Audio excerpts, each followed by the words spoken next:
Hello, this is Deborah Anderson, the Black Woman Animator, coming back to you with another video. And in this video, I have Dennis Woodyard. Welcome. Thank you. I'd like you to give a little brief bio of yourself, introduction. Okay. My name is Dennis Woodyard. I was born in Elizabeth, New Jersey, and I'm a retired animation producer director, also storyboard artist, and a little bit of comic book work. And I have a great career, and now I'm sort of enjoying the family. Nice. So you already said where you're from. How was it growing up? Go into that. Okay. I'm from a large family. I'm the fifth of 6 kids. My mother and father separated when I was very young, so I have no real memories of him. Actually, I do have memories of him because he went on to be the drummer for Duke Ellington, so I know who he is. And there's other stories I'll go into later about him. But mostly I was raised by my mother and my 4 sisters, my younger brother. Coming up in Jersey, Elizabeth, New Jersey, right next to Newark. We were poor. We were raised by a single mom who worked very hard and did her best for all of us, and we're always been appreciated that. I lost my mom about 25 years ago. But Elizabeth was, geez, how can I say? It was okay town. I mean, I had a good time growing up. It was still very, I'm a child of the 50s. So we still were allowed to run down by the river, eat wild berries, go into people's backyards and grab fruits and stuff like that. You know, just be home by dinner time and don't make me come looking for you. That type of thing. And I had a lot of cousins and family around. It's like we had the general Black experience. We lived on I can sort of cut my lifetimes into like I live on a place called Washington Avenue. Washington Avenue, I lived there till like 8 until urban renewal came along, wiped the place out, and we had to move to another area. So it's just like things like that. But as a kid, I was always just wanting to draw. And that was my sort of like outlet because I was very introverted, very shy. But I still went out and played basketball and football and stuff with the neighborhood kids. But generally, I had a good time. Yeah. So what was your journey in art and animation in your childhood? Again, being a child of the 50s and 60s, they ran afternoon TV shows, children's shows, ran all these old Popeye, Superman, the old cartoons from Warner Brothers. You know, those were afternoon entertainment, and those are things that really sort of inspired me. I love the old Superman cartoons, all the Warner Brothers cartoons, and I was always remember drawing. It's like something that my mother would give me, crayons and coloring books and things like that, and I actually colored inside the lines. I was one of those kind of kids. Yeah, me too. I didn't go outside the lines. I like to color in the lines. And I loved the old action adventure movies, real like Ray Harryhausen sci-fi movies like the War of the Worlds, and we saw those things in the theater. And I'd go home and try to draw pictures of that. And of course, my teachers, like in elementary school, when you finish the assignment, they'd give you a piece of paper and say draw. And I would do that, and I'd be drawing monsters, I'd be drawing like Godzilla and Rodan flying around. They said, "Don't you draw flowers or things like that?" Said, no, not really. This is me. I'm drawing this. Sorry about that. But yeah, I mean, I just started drawing at another early age, and we actually other things. I remember my sisters used to like the paint by numbers, oil painting by numbers. Those things, they're messy, they look horrible. But one of my best sort of gifts, I guess, when I was young, is I got Venus Paradise colored pencils. I mean, those were like, it's like a step up from crayons. You had the crayons, but colored pencils, ooh, those things were good, man. I want those. Right. So, And you know, being in a small town, there wasn't really any art shops. You know, I remember I got my sketchbooks when I started getting my sketchbooks and actually keeping them. It was a little paint store that had like a rack of art supplies. That's where I got my art supplies. You know, and I would just go there purposely to get, you know, my pads and pencils and stuff like that. But we had art classes in school, you know, and that's what sort of got me. I had teachers who saw I had some talent, said, well, keep at it. And I guess I used to remember doing Flipbooks as early as elementary school, like 6th grade. And most of them were about space travel. Like there's an old cartoon called Space Ghost. You can find out that Alex Toth, the famous comic book writer, comic book artist, did it, was part of that. But, you know, that's the one with, and this is going to scare people, the one with the real mouths in it. You know, it's like, it was Clutch Cargo, it was Space Ghost, and they had the real mouth. But those drawings in there with Alex Toth's drawings were just spectacular. And I would do flipbooks of the ships flying. And at the same time, like in the 60s, it's when the space race started. I would do flipbooks of the missile launches, the Mercury and stuff like that, where I would remember doing a whole flight path, you know, like it taking off, spinning around the Earth, and then dropping out, because I was really into science. And I wanted to be an astronaut. I did want to be an astronaut. I couldn't do the math, so I learned to be an artist. Right. I'll draw astronauts. I draw them, but I can't do the math. But I would, if you had to calculate flying, calculate how to get over that mountain by math, we're crashing. That's all I can tell you. So, and also in coming up, we had, when I was in high school, well, in junior high school, we started, our high school went to 7th to 9th grade, even though the 9th grade was considered your first year of high school. And that's when you had to sort of decide where you wanted to be as far as a career. And that's when I decided I'm going to be a commercial artist. You know, I didn't say artist, I did say animator.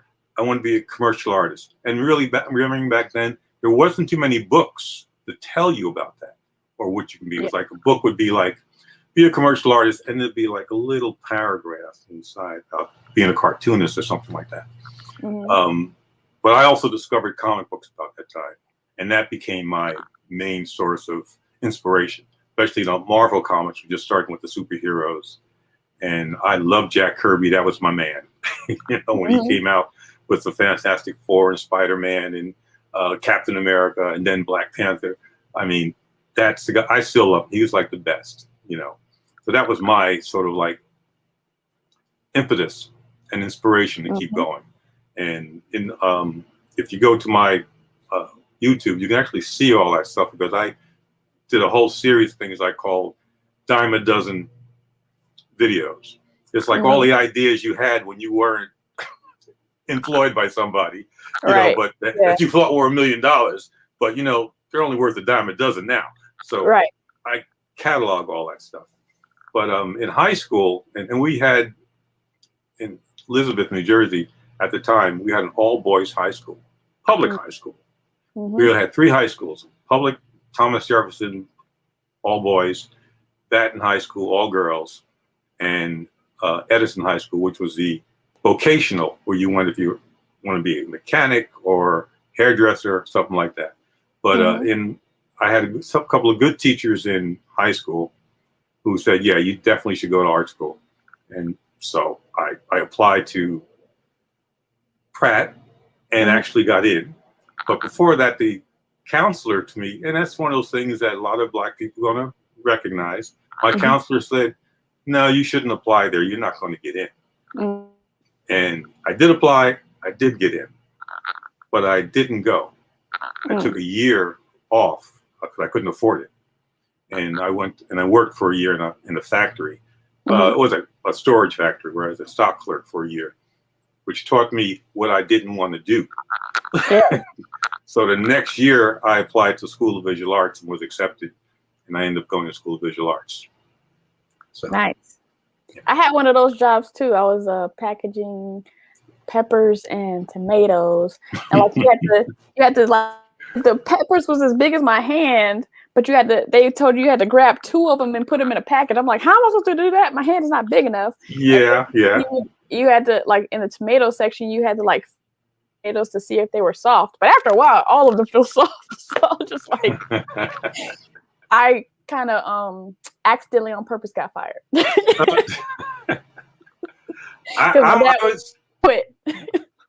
I was surprised I didn't get fired in this job because it had this warehouse that was like 100 yards of like metal tubes. This company was a little bit sketchy. I won't say their name, but they were a little bit sketchy. They would buy surplus tubes, and then this was like the old days, so there's like the glass tubes for radios and radars and stuff like that, from little tiny tubes to giant, like TV size cathode ray tubes. They would buy them from the government and the big lot, and then they would take off the old branding, put in new branding, put them in new boxes, and sell them back to the government. Now, yes, that's right. We had and there's like 3 crews we had. They had sort of the stock clerks were this woman, Betty, black woman, Betty was, and her sister were sort of our foremen.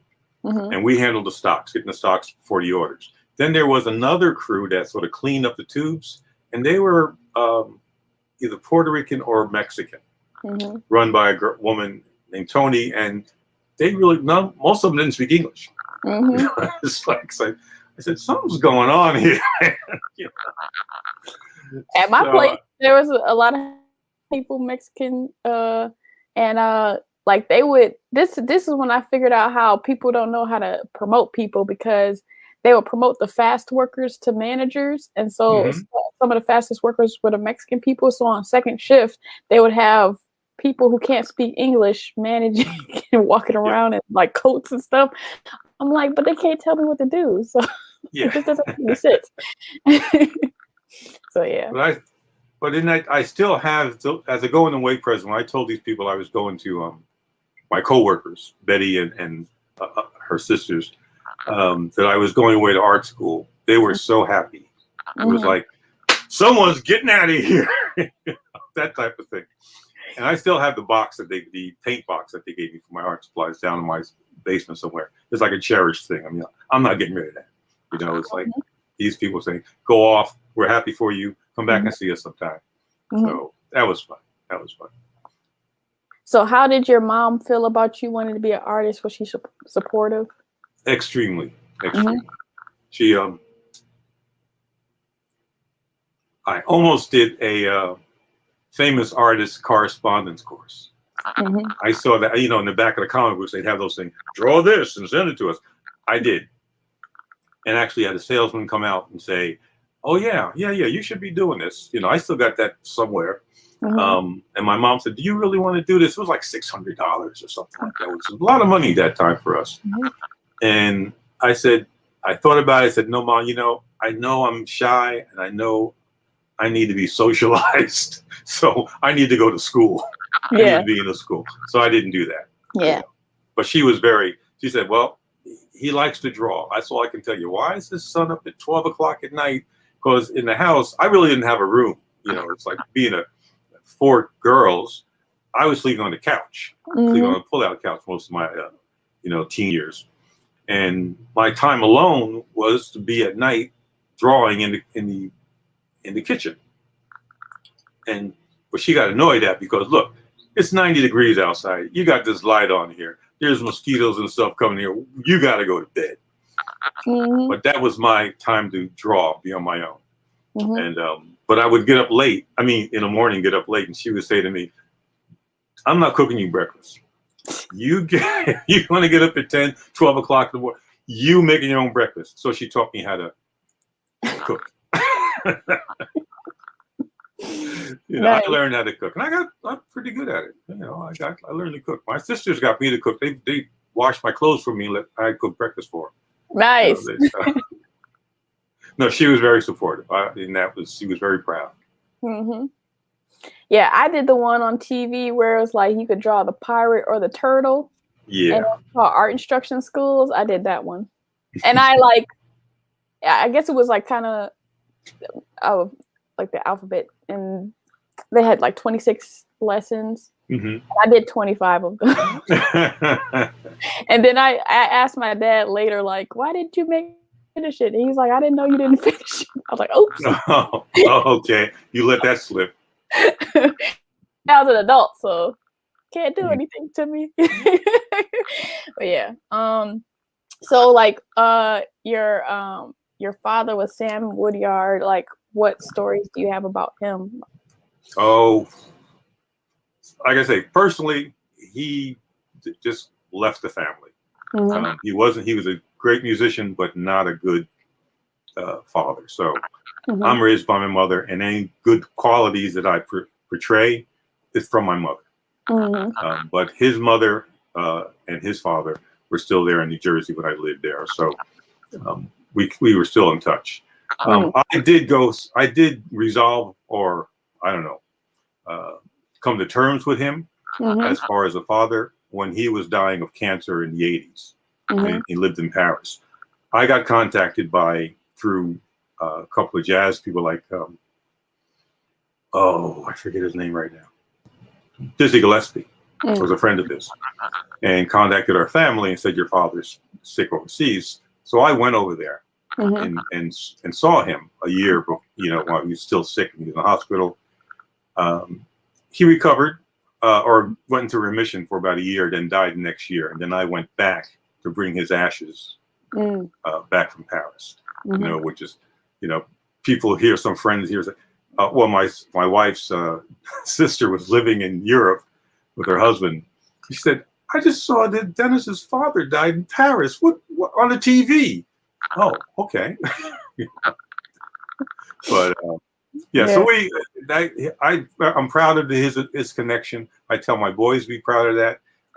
Their name and their prodigy, or a relative, is in the Smithsonian with Duke Ellington, and there are plenty of videos of him playing. One of the Facebook groups I belong to is actually one of the French friends he made in France there, and keeps the thing on Ellington, the Ellington Society. And it's fun because he has more pictures of him than I do. He shares them with me. That's fine. I love that. And I'm always indebted to the French. And also there was a Gwen Pacini Workman, and that's Reggie Workman is a famous bass player, I believe. I stayed with that family, and they helped me in France when he died. I'm always indebted to them for that. Yeah. So it was, and I collect, CDs. I got the Ellington records and the CDs with my father on it that I'm keeping from my sons. I'm trying to get rid of my old CDs, or at least my old vinyl records, but I will keep them for them. Yeah. So, what do you love about animation? Oh, the idea of seeing drawings move. That was the thing that really got me when I was a kid, and still in all animation. It's just that the magic of it that people see and say, "Oh yeah, it's alive," but no, that's a single drawing that someone had to build on that and give you the illusion of movement, and it becomes a whole new thing. Right. And it's one thing to draw. I mean, I have never in my career labeled myself an animator because basically I don't animate on a regular basis, or I didn't even I did some things that they're embarrassments, but they're animated. The funky record spots I have on my YouTube channel, that's the only animation I really did. But I enjoy doing storytelling that you can do with animation. And that's what I think was my strength through my career, was more being able to be a storyteller. But seeing the drawings move, just a simple flip book, and I still love flip books. I try to make a lot of flip books. Yeah. It's just that idea that you're looking at something still, but then it's just still images that become a whole new entity. And it's just magic. Yeah. Just magic. Yeah, I see that you still do a lot of flip books. So where did your passion for flip books come from? And what do you like? What do you like about them? The tactile nature of them. Mm-hmm. You know, that they're simple, and it's sort of like I put it in the same category as comic books. Mm-hmm. It's a more direct link between an artist and an audience. Mm-hmm. I mean, the one thing I like about comic books is like, okay, there's 2 or 3 guys, but usually it's an artist who's drawing something, and you are immediately seeing what he's doing.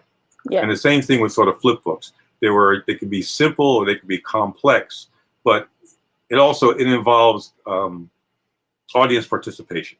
Mm-hmm. You know, you have to flip that thing to make it work. So you are adding to the experience of it. It's not totally passive, right? You know, because you have to flip it. And it's just so many different worldwide. There's so many different flip books out there. Yeah. It's a fun thing. It was always a simple, fun thing that you can do. I mean, I remember as a kid, we went to Coney Island, Mm-hmm. the Steeplechase Park, where they had the old Nickelodeons, basically, Mm-hmm. where you put a nickel in it and you crank it and you see the old flip book Mm-hmm. inside of it. And it's like these things, they're still magical. You know, there's a couple of a Facebook group called Magic Lanterns, and that was even prior to Flipbooks, where it was like the glass slides, and these people are showing those, and it's just like, yeah, it was like at one time people were just amazed with these things, and it's still fun to make. I'm going to do it again. I'm going to try to get a new computer in about a month or so I can actually go back and try to make some Flipbooks. Yeah. So this is the part where I list some projects I've worked on, so we can know that there were some Black folk that worked on some of our things. So the Adventures of the Galaxy Rangers, Thundercats, Merlin and the Dragons, Exo Squad, Gargoyles, Men in Black the series, RoboCop, Alpha Commando, Santa Baby, Car Racers, X-Men Evolution, Ozzy and Drix, Teenage Mutant Ninja Turtles, Stripperella. Oh yeah. Ultimate Avengers 2. You got a story for that one? Yeah, you go ahead. Lunatics Unleashed, The Condor, Biker Mice from Mars, Wolverine and the X-Men, and then many commercials, TV show openings, etc., etc. Yeah, that's about it. So what's your Stripperella story? Well, here's one for Stripperella was really kind of funny because we did when I was a storyboard artist on Stripperella, but it was in the Nickelodeon building. Oh. So we were in a corner of Nickelodeon building. When they had children's school tours come by, they didn't come to our corner of Nickelodeon building because no, we're not going to show them that stripper thing you have there. That's not good. And there was another story in regarding Stripperella that it pushed the boundaries of good taste most of the time. Okay, because one of the of course one of the strippers were a Black woman, and someone made a model sheet with her stripping, holding a baby at her breast. And I said, I went to the director and said, I got to tell you, man, that ain't an image you want to put out there. He said, no, I don't, I'll talk it over with the producers. That no, you don't want to put that out there. And he said, are you going to quit over it? I said, I can't afford to quit, but I'm telling you, you don't want to put that out there. And they did change it. They didn't have that in the show because it was like, no. And I didn't mind Stripperella, but I think they didn't have to make her a stripper, but I guess they liked the name. She could have been a showgirl, and the show would have been just fine. But it's what it is what it is. So what do you think was the biggest breakthrough in your career, or did you have multiple breakthroughs? I think I had multiple breakthroughs. I think of myself more as a journeyman artist because I just sort of went along and I went to school to be an illustrator, a magazine illustrator, and then wanted to be a comic book artist. And I sort of stumbled. I took animation as an elective, so I had 1 year of animation. And when I got out of school, I tried to do illustration, and it wasn't happening. But a friend of mine asked me, well, I don't know if it's first or second, but one of the things I got into was I went to I did small jobs for a printer, you know, like a publisher, and did some really funky book covers. It's called White Lion Publishing, and I don't even think they're around anymore. But you know, little things I would get from the School of Visual Arts employment office. They send out, you know, students to do stuff. And one of the jobs I got was this Spoken Arts, which is a company that did children's film strips. And I went for that interview, and I think this is one breakthrough. I went for that interview, and I had my school portfolio, and the director name was Ted Smith, very common name. I don't think I can find the guy, but he was black. He opened that door. We looked at each other like, hey, I don't see you too often. Come on in. You know, we didn't mention it. We didn't like say, yo, bro, what's happening? No, we kept it down. We kept it down. But we both were looking at each other like, okay, yeah, I'm going to give you a shot. You do me do a sample, bring it back, and we'll work from there. And he gave me my first job. And and ironically, it was Passover.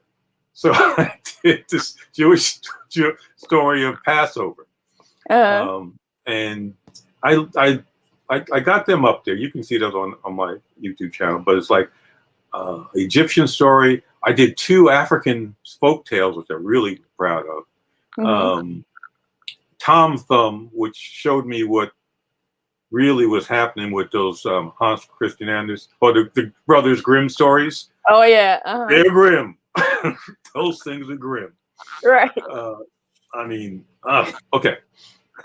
So, but then a friend of mine got me into a small animation studio called Wingstar, and those are the ones I did the funky album covers for, the funky record album ads. And believe me, the budgets on those things were like $600 to $800. You know, in fact, there were some that they did.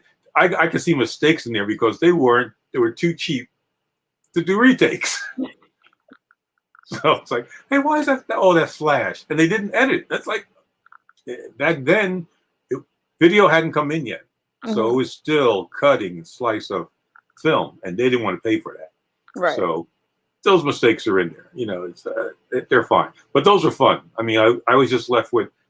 We got like 5, 10 drawings. You either do pans and stick. Some of them I got to animate, especially the one Goofy Gold. I got to animate little comic book, little gags, sight gags. Yeah. So that was my thing of animation. But that led me into the graphic animation phase in late 70s, 78, a place called Image Factory, where I showed them that reel. And they said, okay, come and let's do this stuff. So we ended up doing TV IDs, openings for, ended up working on opening for HBO, working for opening of Monday Night Football. That I got an award for. And that's what I was doing for animation. It wasn't a character animation at all.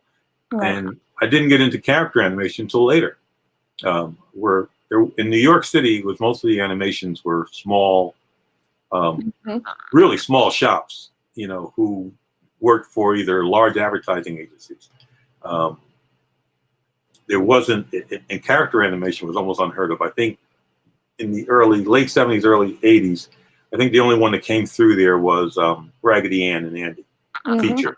And then later, I think MTV started up some stuff, but I happened to luck into the 2 jobs that were doing series animations, and that was the Galaxy Rangers, and then later the Thundercats, because those were the only two companies, Rankin and Bass. Dude, I remember seeing Thundercats on the TV and being very impressed with them. And the next year I was working for them. Or Nice. a friend from, again, this is a journey. A friend from the Galaxy Rangers recommended me because they asked him, he didn't want the job. He recommended me. So that's how I got with the Thundercats, which I didn't realize would become such a big thing. And it was a wonderful experience. It was a small shop. You had Arthur Rankin and Jules Bass. Lee Donecker, very nice lady who passed away last year, but she is a monster as far as what she did for the Thundercats. You know, that's basically her show. And Peter Lawrence, who I'm still in contact with, who was the story editor who gave me a shot. I was just doing second characters for like the last 30 shows, or design the characters for, and also do call retakes on Thundercats, Silverhawks, and Silverhawks and Tiger Sharks. There was a whole couple of other little, and one of the first hip hop shows, Street Frogs. Everyone agrees it wasn't the greatest. Right. But, those I used to call retakes on them. And Peter liked my comments on a storyboard notes and things like that. He said, "You have a good story sense. You want to try this?" And they were always so open that you want to try writing a story. So they gave me an opportunity to write a story. And I had several ideas I gave them, but the two that worked and actually got produced was the Shadow Master and Well of Doubt. And yeah, it was like perfect. It's like, so that journey of, I just go with it. Yeah, you know? go with the flow. Go with the flow. And after that, someone who was a producer on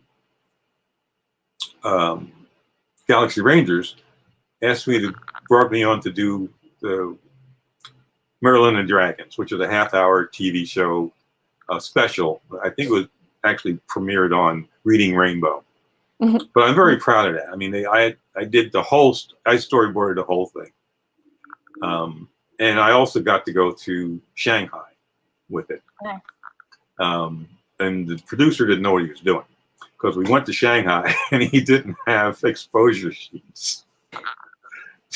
So I spent 10 days in a hotel writing very basic exposure sheets for action. With the translator and the director would come in.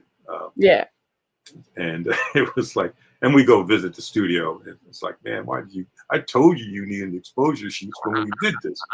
But it was like, okay, fine. I almost walked off the job because I did the whole storyboard. It's like before Thanksgiving, 2 weeks before Thanksgiving. And he went to England to talk to artists that some of the artwork was based on. And he came back, and as I went through the whole board, showed him everything, the whole story. I was very proud of it. He said, "Yeah, but we changed the story while I was away." I said, "What? You did what?" Yeah, we made some wholesale changes. I said, "I'm out of here. I'm gone. You got to be crazy. You couldn't send me a fax or something to say, hey, hold off." Right. So I left and said, no, I'm out. But my producer called me and said, no, you come on, Dennis, come on. All right. So I had to redo a storyboard. I had to do the whole storyboard over again. So, but it turned out well. It turned out well. But yeah, that pissed me off.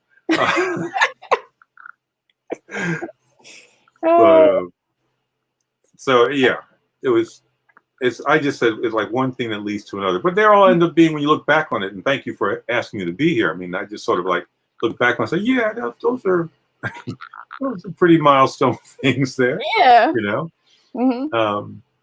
Because in like being in Rankin and Bass, I do realize I was the only black person in Rankin and Bass, but that really didn't matter because these people were wonderful. I mean, I cannot say can speak of them highly enough. We had a great crew, and they were wonderful people. and I think after, that helped me get other shows later, be with the Thundercats. But one of the things when you talk about doing, you don't know where things are going to lead. I have a comic book that I started in the 70s called Warrior in the Mist. And I did the video of it. I started in the 70s, put it away, picked it back up in the 80s, finished it. And then I got a computer. I got an Amiga computer. And I started fooling around with graphic, scanning the artwork in and making it move. Early motion graphics, early motion comics. But then I also realized, like, this is where animation is going to go. Because I did it and I showed it to my producer. And I said, I did this on a computer over the weekend. This is when we're still doing ink and paint and stuff. This is where computers are going to be doing this stuff. Of course, I didn't stay on top of it, but everybody else did, like you. But, it was like that. I made a video of that. And I, when my wife and I got married, we honeymooned in Hawaii. But a friend of mine who had worked on Galaxy Rangers was at Universal. And he said, hey, when you come through, bring your portfolio. And on the way back from your honeymoon, stop in LA. I'll introduce you to some people, because he had started working out there already. And that's what I did. And I met this producer, Will Mineo, who's worked on X-Men, Avengers, Spider-Man. And he spent an afternoon talking to me. Nice. And this was like the end of September. And he said, well, I got this show, Exo Squad. Would you be willing to go overseas to be animation supervisor if it happens? I said, yeah, sure. So I got on a plane back to New York. Next April, he calls me up, said, hey, that show went through. You want to go to Korea? What? So I said, hey, yeah, well, let me think about it. And I talked with Jim Graziano of Graz Entertainment at the time. And he said, well, we can only pay you this much. And what he was saying, this much, I was expecting here. And he went here. We're going to Korea, honey. Pack your bags. So it was fun. We spent 6 months in Korea on the first season of Exo Squad. And then they offered me, the second season got approved, and they offered me a job. Said, you want to go back to Korea? I said, no. I don't. Well, said, we want to come to California. I'll do that.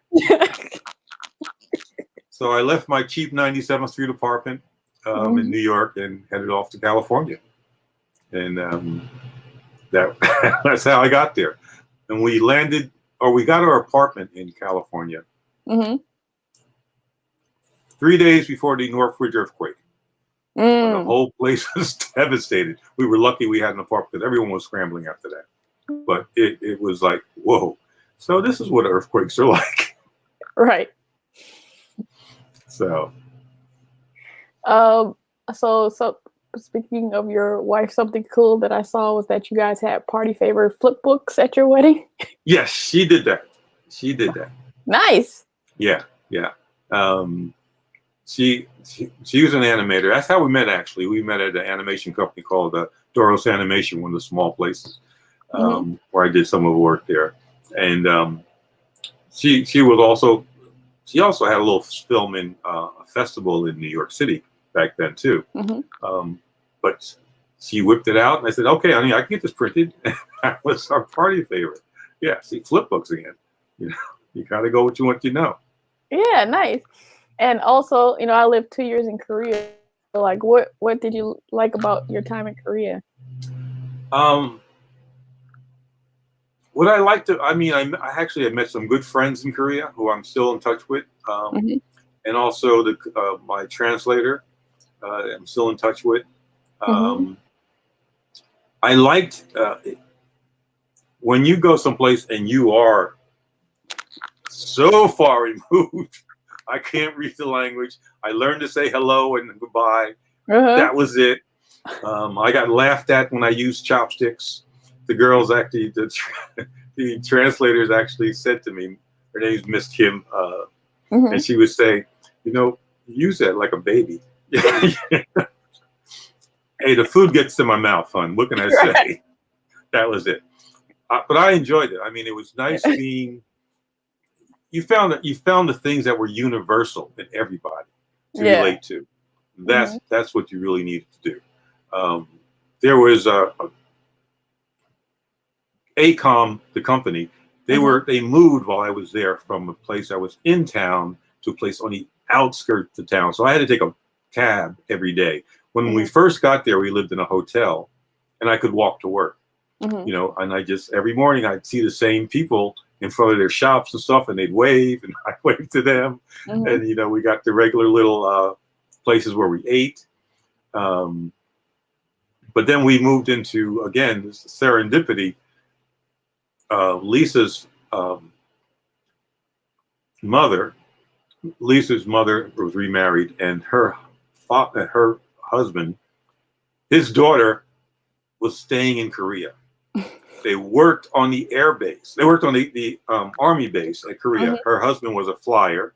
It was very funny. He said to get airsick, so every time he'd be landing, he would blowing chunks in his glove as he was landing. Hey man, you're a pilot. Yeah, but I get airsick. Anyhow, but they helped us get into to move from the hotel that the company was paying for anyhow to an apartment building in Korea. A very large apartment building. It was on this, what they call Namsan Mountain. It was a place where they had a tower. Yeah. And it was called, appropriately, the foreigner's apartment. They make no bones about it. This is the foreigner's apartment. But it was nice. It was like, I think we were on the, and we were up there, 10th floor, 11th floor, something like that, and overlooked the river. The main river there, and it was like I'd have to go down and get a cab to the edge of town, which was interesting because there were some crazy drivers. Even in Korea, there's some crazy drivers. I've been in a cab where he used the opposing traffic lane to go around someone. I'm like, I'm glad there's no car here. I've had that experience. Yeah. This guy's like, I don't know, 50 feet from the corner. And he pulls out because he wants to make a left turn, guns it down the opposite way, and makes that left turn. Or having, I don't know how they passed it. I had a cab driver who had one eye. So, and he was driving. It's like, okay, I hope we don't get blindsided with this guy. Can't see that car coming. It's okay. But yeah, it was some crazy times. And getting used to the food. I mean, my wife and I would go into places and we couldn't read what so we point and we get the food in front of us that I don't know what we ordered. I'm not sure about this, babe. I think I've seen something like this before. It was roadkill. Right. It's like, okay, but do it. But I loved I did pick a taste up for broiled eel. I love broiled eel on rice. It's like, he used to take us for these massive banquets, luncheons and stuff. That was great. But people were very friendly. You get stared at. You got to get used to that. Left. I was like, I'm tired of this. Hey, being in Seoul, because you had the army base there, it wasn't as bad as if we went out. When we went out to there was a historical Korean village, and you went out there. And people would just stare at you like, where do these people come from? I felt sometimes they would stare so hard. I felt like the one of the is it in the X-Men? Like the blue lady where she shapeshifts. I was like, y'all expecting me to shapeshift because I'm not going to do that. Like that's how hard they would be staring. But then there's a certain level where you become almost the ambassador. Of being black. I mean, when we went to this Korean village, you got to take a train to go out there, and we're sitting down. Actually, I'm sitting, waiting for the bus to take us back to the train station, and this family comes over to me and indicates they want to take a picture with me. So the father sat right down next to me, put his arm around me, and took a picture. I said, okay, that might be a picture he's showing his kids. Look, I met a black man. Look at that. they exist. But Mm-hmm. and that was the same thing in Shanghai too. When I was walking around, we go on. They took us for. We didn't have much time to, as we were working. Didn't have much time to go sightseeing, but they did take us to like it's like a palace. We went walking around, and the same thing. I just see heads like. It's like. And got, okay. All right, gotcha. All right, fine. But yeah, we get still out here in the States, so it's not like something new. So you're used to it. You know, you just get used to it. You know. Yeah. So so with the stuff that you worked on, you know, before you got into like animation, was Sherlock Holmes and Dr. Whatfuck? Oh no. No. Don't be pulling that up there. Don't you start that. No, that was that the weirdest thing you worked on, or yeah, was... no. Luckily, that never happened. What happened with that was the group White Lion, and this guy he wanted to branch out. You know, this little publishing company, because I did one book for him, was like a rock and roll book. You know, and then there was like these other very boring looking books. You know. But then he came and said, "Look, Dennis, I got this idea. We're going to write this sort of a Sherlock Holmes, but like, you know, an erotic Sherlock Holmes." I said, "You sure about this?" Yeah. So could you do me some drawings so I can sell the idea? Hey, I got to eat. So, here you go. All right. Believe me, the most offensive one is not online. I saw your caption. Yeah, it's like, you know, it's like, you're like, I'm not going to put this image, but here are the other two. Yeah. It's like, all right, if you think, you go right ahead. It wasn't going to be illustrated. It was going to be, I guess, maybe with spot illustrations in it, but it was going to be like a text novels, you know, something like that. To each his own. That's right. all I can tell you. A young artist got to earn a living, you know? Yes. So, I went to Rochester Institute of Technology. So I read that. What made you move to Rochester? My wife's family actually from Rochester. And when we were thinking of coming back east, I did miss being in California for about 12 years. I missed the seasons when you know you're having shorts on at Christmas time. It's like, and I didn't even, when I was out there, I like the only sports I really follow is maybe football. Yeah. Casually. And even in that, I couldn't do it in California because it's like the games are on like 9 in the morning or what. It's like it's sunny outside, man. I don't want to sit in here. You know, wintertime in Rochester, yeah, you want to sit and watch something because you don't want to go out there in that snow. Right. So, but the kids were getting older. Things were not going well business-wise or career-wise. Things were shifting around. I said, look, I can take a chance of staying here for a year and really bottom out, or I can sell our house and move back home, back where we have a better chance for schooling. Actually, the schools were much better in Rochester, and we're here in Brighton, so it really worked out well for us. That's what brought us back, you know, mainly to like help. Luckily, we moved a year before the crash. The real estate crash. So I have no problems with that. But it's like, okay, I decided, okay, it's time to leave, and it'll probably be the end of my career, but that's okay. I got kids to raise, and they were just going into elementary school, and I have no regrets about that. They've done really well.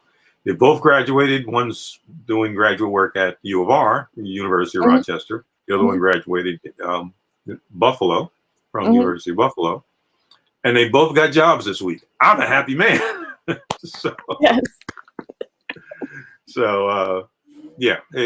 And I like Rochester. Actually, after living in New York for about 20 years, living in California for 12, I actually like this Rochester for the size. It's just the right size. I've luckily made friends of musicians here. I go see. You can see a lot of live music. I worked the 2 jobs I've had here. Well, I had 3 jobs here, but 2 jobs I really liked was working for the public library, the Brighton Memorial Library here, and also I work in the library. My current job is the library at the Monroe Community College, and because I love books, so it was nice to be able to do that and raise a family and enjoy life. You know, I have a home, I have a good home, and it's change of seasons.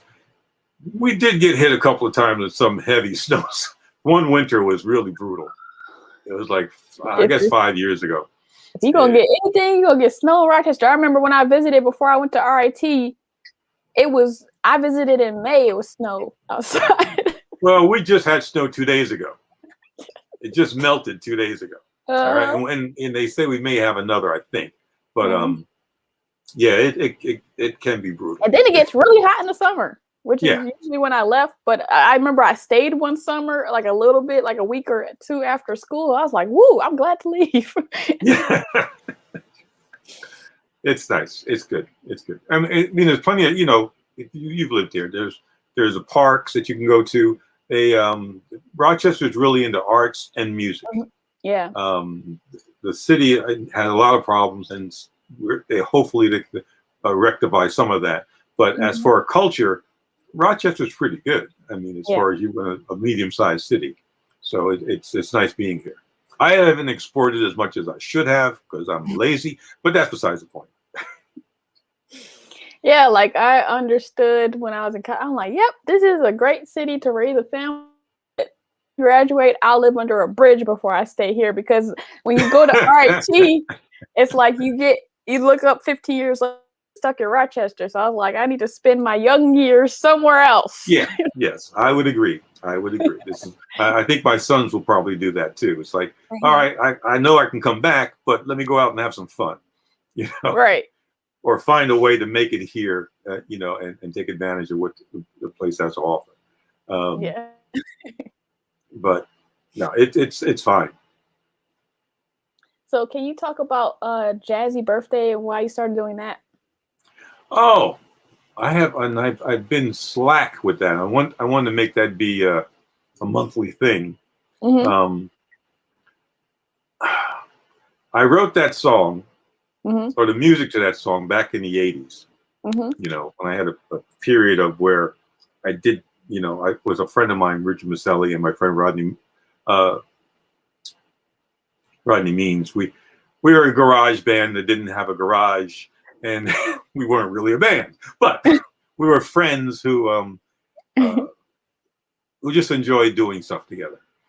And I wrote the music to that, but then for years, I play what I would call mediocre guitar. I mean, I play for a while and I stop. I mean, I put it away for 10 years and come back to it.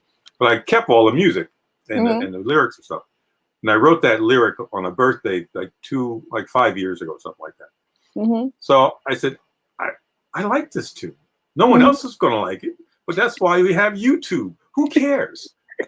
10 people are going to see it. Who cares? All right. So I started thinking, I have, my friends kid me because I have theme days for my Facebook and for Blogger. You know, there's a friend of mine started something called Robot Friday, Sundays, where we draw robot pictures. Monday, there's like Mobius, the artist, Mobius. We put pictures of him up. Tuesdays, I call it Thundercat Tuesdays. I put stuff about Thundercats. Wednesday, I didn't have one, but now I do, which I call Hump Day Odds and Ends, and I just throw stuff on it. Thursday was Throwback Thursday. Fridays was Flipbook Fridays or TGIF Friday. Saturday, I haven't figured out one yet. But the jazz thing was like monthly. I wanted to do jazz birthdays. So I just pick pictures of jazz, but mostly because on Sundays I also do something called Sunday Music Muse Day, which started with to remind myself, like, hey, you used to do music, try doing it again, you know. And you know, you're inspired by one of my major things is to go out on weekends and buy CDs. Yeah, I know it's an old man thing for you young people. You know, you're doing that downloads and playlists and all that. I still buy CDs. I want that piece of plastic in my hand to say that I own it. If that, when that server crashes, you young people, it ain't gonna be there anymore. No. Right. So I would just, take the stuff that I buy and I just write a little post about it, and just like to share the graphics on them, stuff like that. So that's what the Jazzy birthday thing came about. It's like to honor the jazz guys that I'm into. I'm also a member and a contributor to the jazz station here, Jazz 91.1, 90.1. And I'm a volunteer with them. My wife and I are volunteers. So when they have events before the COVID stuff hit, we'd sit at a table at street fairs or in openings, to volunteer for the station. And that's one of the main stations I listen to because they play jazz and they're live DJs. And I'm friends with the director, Derek Lucas. These are people I can talk to, and they get invited to parties and things like that. And the jazz festival every year. I end up going to I met the guys who handled the jam sessions afterwards. Is Bob Snyder, the guitarist, who's also a teacher. He's a teacher at Eastman. And Rich Thompson is also a teacher at Eastman. So I made friends with these guys and I go see them. And that's all part of it. I mean, I have a love of music is my other love. I always have music on. But that's where the Jazzy birthday thing came from. I was hoping somebody would pick up and record it, really, but ain't happening. So I'm sure you've had this with, other songs, but you have like your more or less song, and you talk about how like you can't play and sing at the same time. So what has technology brought like in your creativity and being able to put these songs together? First, I discovered GarageBand, and I got this unit. Because I cruise around, I think I've got what they call the one of the audio units that you can plug your guitar and your microphone in, so you can do multi-tracking. Yes. So that's what I said. Oh, wait. Well, the main thing that started me on doing all these songs, where there's a program called Band in the Box.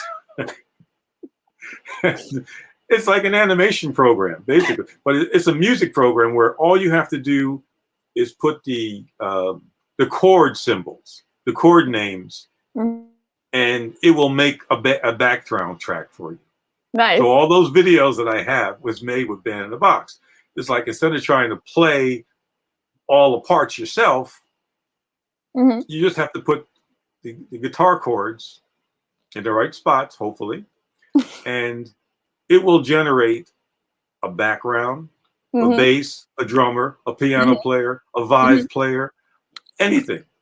And that taught me that, okay, now I can finish these songs and get them out of my head. Right. And that's what I started doing. And that's what the Warp Sky, we used to call ourselves Warp Sky Band. That's what that came from. So it's Warp Sky, Stray Cloud. I'm drifting around in the ozone here. So that's what I would do with that. So I still do it. I mean, I think I've got like 15 more songs to torture people with by the time I'm done.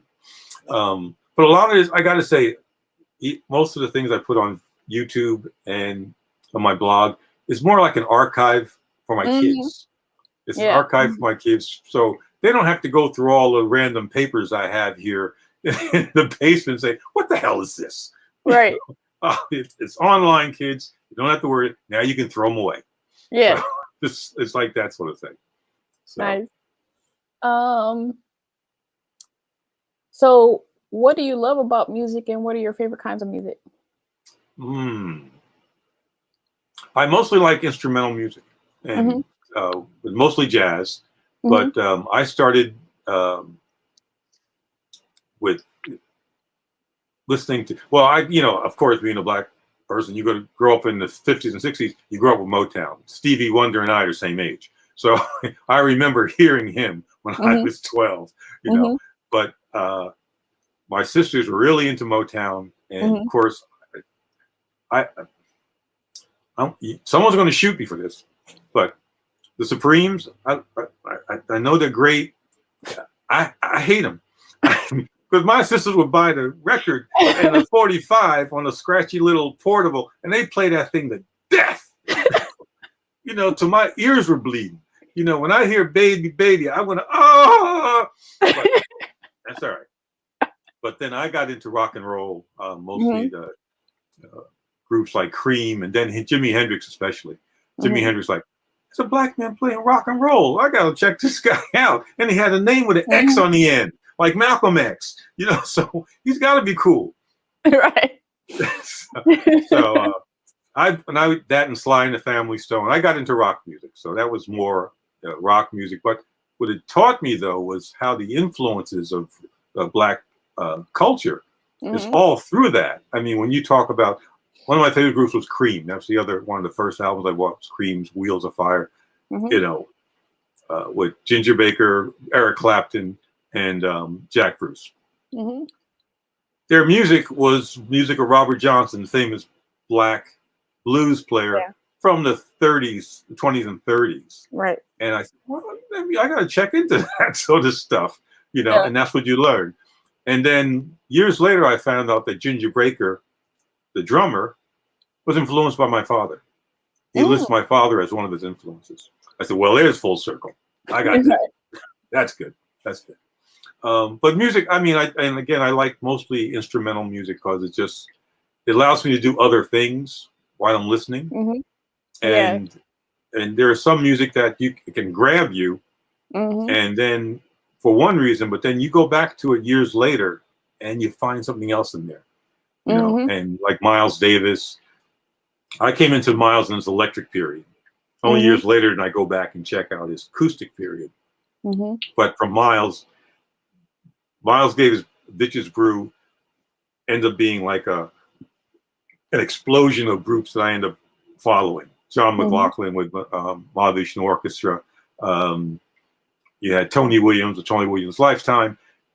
But again, I was really into these are rock influence jazz guys, and then it brought me back into exploring the jazz artists and that continuum of black music throughout our culture. And it relaxes me. That's where I go to relax, you know, and to be excited is in the music. So. And a lot of the rock bands throughout the ages have used black backup singers.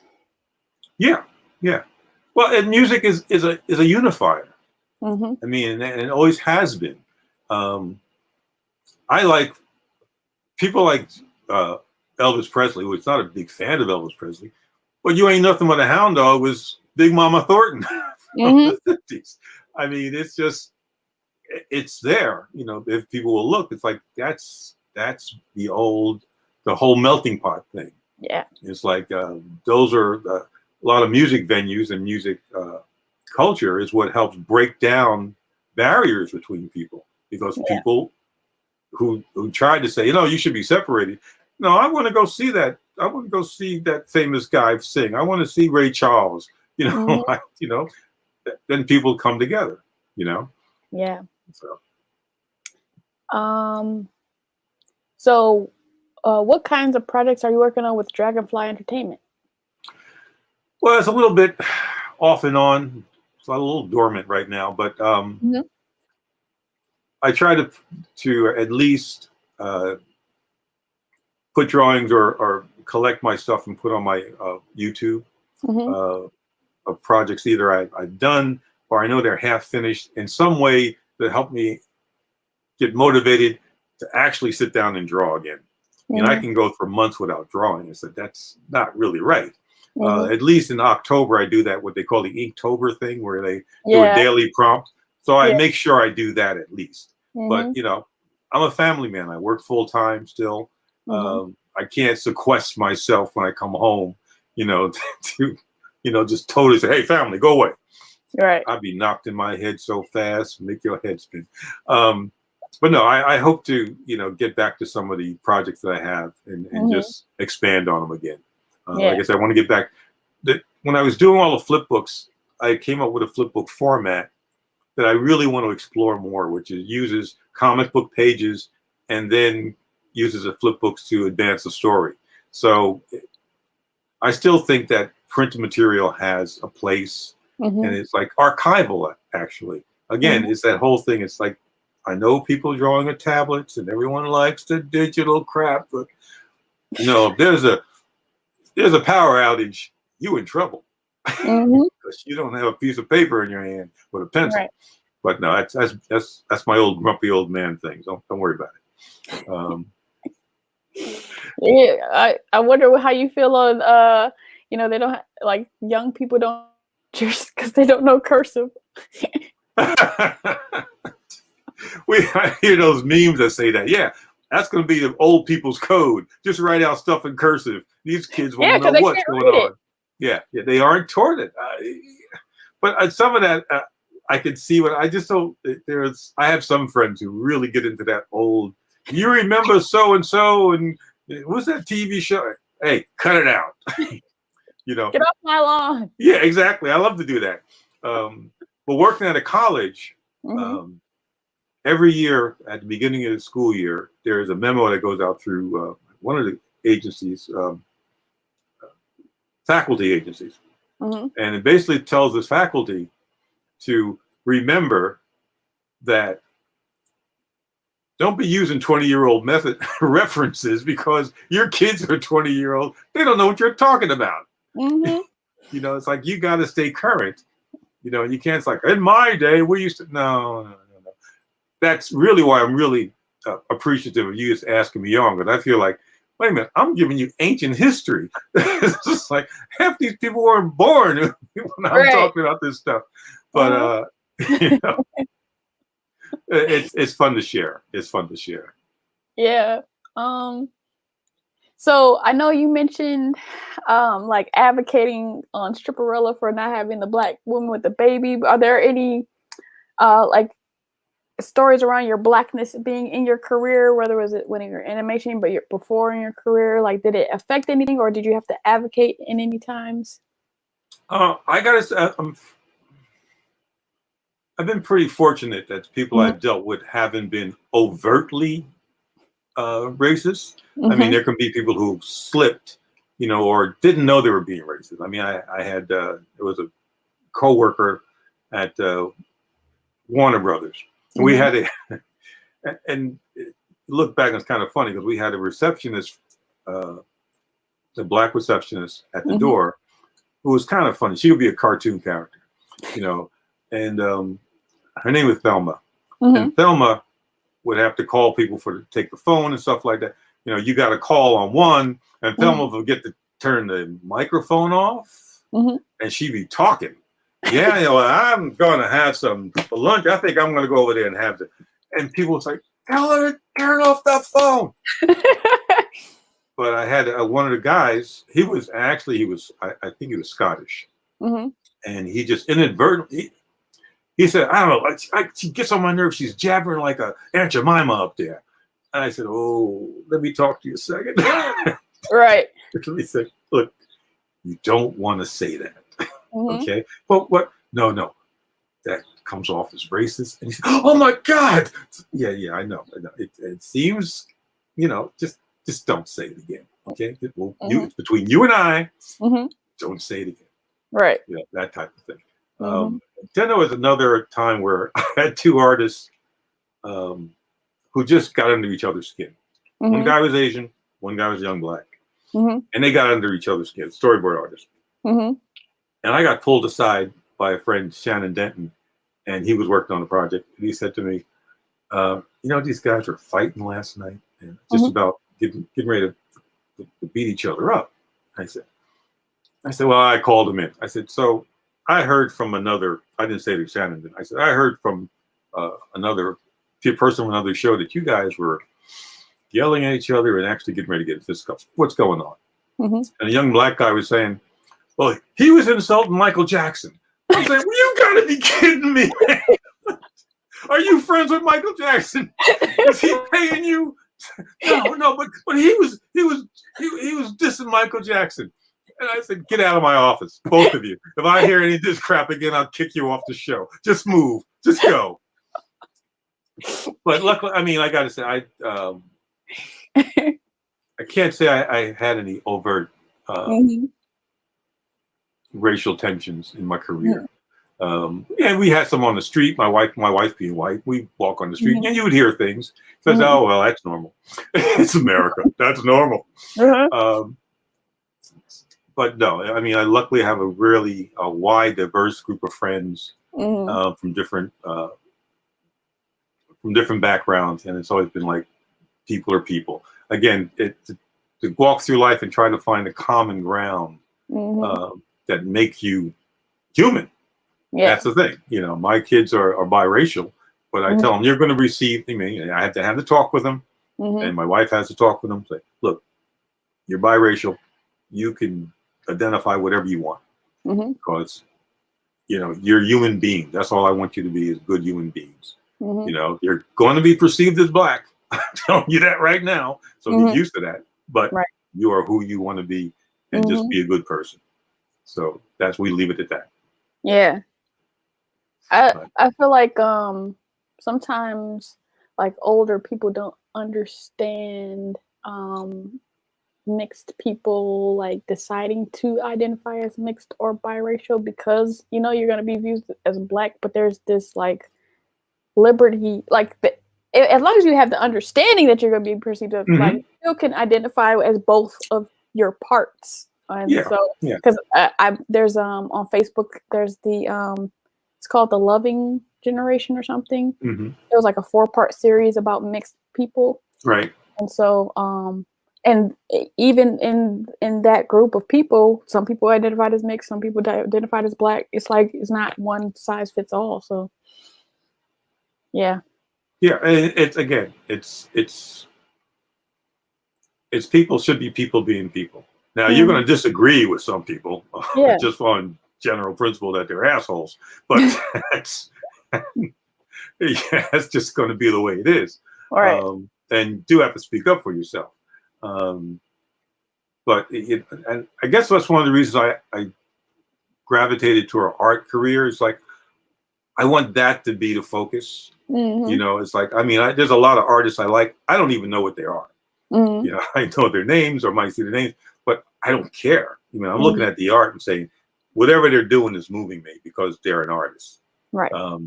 I've been fortunate with some of the projects, like when I worked on Gargoyles. We did an episode with LeVar Burton and what's her name? Aruhu. Yeah, she did voiceover, one of the characters.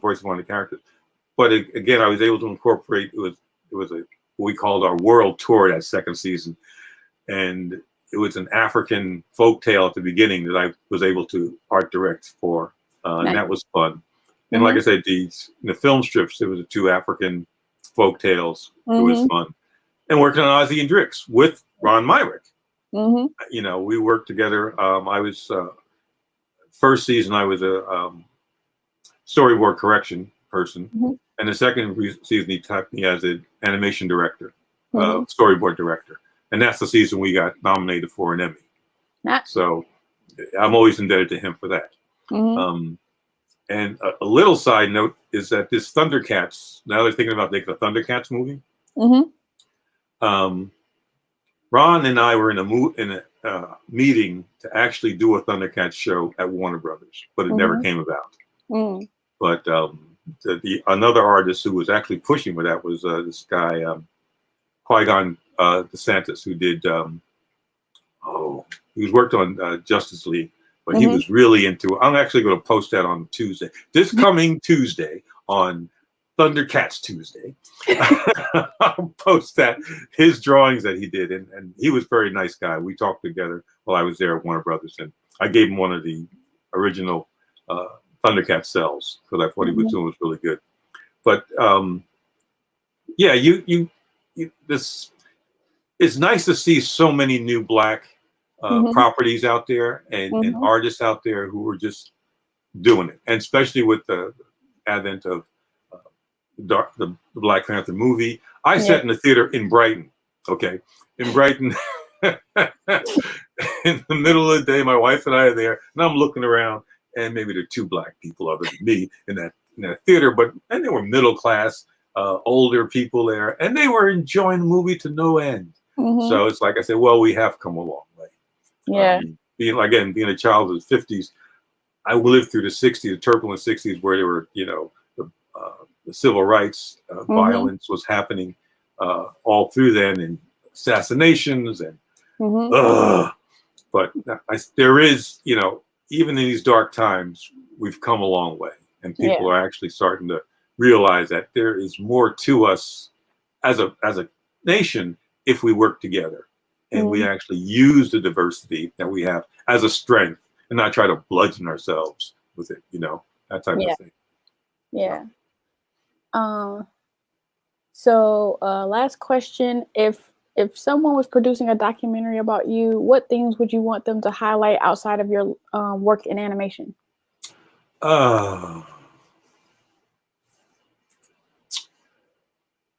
Being a good father. That to me is what I'm most proud of. Is to be a father and to be good to people, and hopefully more people will say, hey, it was nice having you in my life than not having you in my life. Right. Okay. That's what I would want. Cool. So where can people find all your stuff online? Or are all your I'm gonna put it in the description as well, but just listen. Yeah, it's basically the best place to find me is on the YouTube channel, my YouTube channel, and the blogger channel. I know, but unfortunately, I use my Facebook more for friends, and so it's not get cluttered with knotheads asking you stuff you don't want to answer.